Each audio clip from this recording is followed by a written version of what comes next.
Inilabas po ng mga opisyal sa Amerika ang mga detalye ng manifesto umano ng suspect sa pamamaril sa isang hotel kung saan naroon si US President Donald Trump. Maharap po sa patong-patong na asunto ang gunman na nakabaril ng isang tauhan ng Secret Service. Ating saksihan.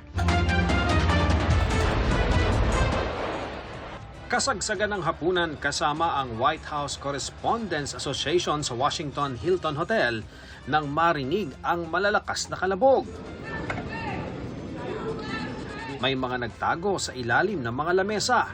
Nagtakbuhan ang mga security personnel papalapit sa stage, kung saan naroon si US President Donald Trump kasama si US First Lady Melania at iba pang dumalo sa pagtitipon. In-escort ang first couple palabas ng venue, maging si US Vice President J.D. Vance at iba pang miyembro ng kanyang gabinete. Kalaunay natunton ng mga otoridad ang suspect na 31 anyos na napaulat na engineering graduate, part-time teacher at game developer na mula sa California. Bago ang kaguluhan, nakunan siya ng CCTV footage nang kumari pa siya ng takbo sa security checkpoint dahilan para ilabas ng security personnel ang kanilang mga baril. Ayon sa mga otoridad, binaril umano ng suspect ang isang Secret Service agent gamit ang shotgun. Nakaligtas naman ang Secret Service agent dahil sa suot niyang bulletproof vest. He's a sick person, a very sick person. I heard a noise and sort of thought it was a tray. I thought it was a tray going down. You know, I've heard that many times, and it was a pretty loud noise.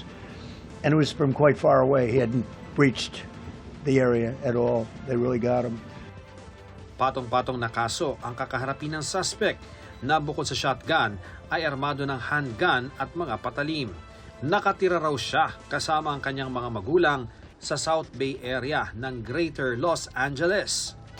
Doon niya inimbak ang biniling mga armas bago siya sumakay ng tren patungong Chicago. Mula roon ay nagtungo siyang Washington DC at nag-check-in sa Washington Hilton. Sa mga panayam sa US media, sinabi ni Trump na nagpadala umano ang suspect ng manifesto sa kanyang pamilya, kung saan sinabi niyang aatakihin niya ang mga opisyal ng Trump administration para raw ito protektahan ang mga nalalagay sa peligro dahil sa mga pulisiya ng administrasyon. Pinuna rin niya kung gaano kahina ang security sa hotel. They seemed to think he was a lone wolf, and I feel that too. Hiniling na ni Trump na i-reschedule ang dinner gala sa susunod na 30 araw. Nangyari ang insidente sa parehong hotel kung saan nagkaroon ng assassination attempt kay dating US President Ronald Reagan noong 1981. Bago ito, 2 beses nang may nagtangka umano sa buhay ni Trump noong 2024. Kasagsagan ng presidential campaign, nadaplisan ng bala sa kanyang tenga sa isang campaign rally. Napatay ng security personnel ang gunman. Matapos ang 2 buwan, namataan ng Secret Service agents ang isang lalaking armado ng baril habang nagtatago sa mga halaman sa golf club ni Trump sa Florida. Itinuturing itong assassination attempt at sinintensyahan siya ng habang buhay na pagkakakulong. Ian Cruz ang inyong saksi.